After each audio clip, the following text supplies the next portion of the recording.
The truth of the matter is, of course, that the real reason why we're in Syria, and largely that region, is to carry out wars for the state of Israel. The Jewish state of Israel has a long-term agenda of the Greater Israel Project, and to destabilize the surrounding nations and making sure that there is no form of representative Arab nationalist unity in which a strong leadership that represents the true interests of the people can emerge, and that the people themselves can enjoy some form of dignity and liberty in their lives. It's the West that has created the hotbed of Takfiri, fake Islam that allows these psychopaths to be armed by our governments and our allies, Qatar and Saudi Arabia first among them. And these psychopaths, of course, are not completely predictable. They will do a lot of what we like, but let's make no mistake about it. These people are nothing more than Frankensteins that we've created, and it will come back to the West. And this is one very last point I need to make in this regard, is that that's actually part of what the Western agenda wants. When these psychopaths return to the West, we will then use their violent actions back in London or in America or other parts of Europe to justify even further draconian laws, so that our governments can become even more tyrannical and the concentration of power can become even tighter. So they know this is going to happen, and those of us who have any kind of intelligence whatsoever can see this as it's happening. Lee Kaplan.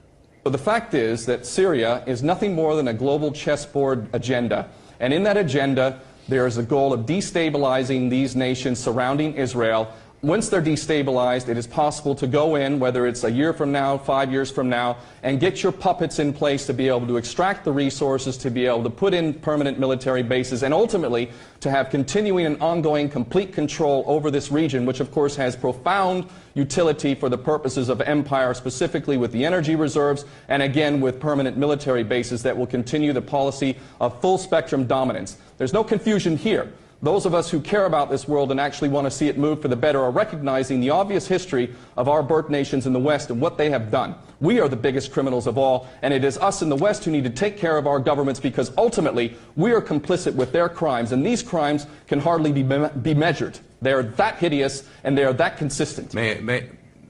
And this is why the American people need to realize that your sons and daughters are more valuable than what Israel intends to do with them. You don't need to fight any more wars for Israel. You don't need a foreign state dictating to your government, which swore to uphold the U.S. Constitution, what policies should be carried out, especially wars for Israel. And the American people are going to suffer more than anyone else in the end if they don't get their house in order. The fact is that the United States of America, sadly and shamelessly, has been running roughshod over the world. And when we talk about terrorism, it is beyond ridiculous to talk about America fighting a war on terror. The American nation has been responsible for state-sponsored terrorism that has resulted in the death of probably 2 to 4 million people in Vietnam, Laos, and Cambodia, countless people in Korea, countless people through proxy wars in Central and South America, 2 million perhaps in Iraq. I don't know how many thousands and thousands in Afghanistan, proxy wars in Pakistan, Yemen. So we have fought wars all over the world. Nobody has exterminated the lives and created more suffering than the United States of America.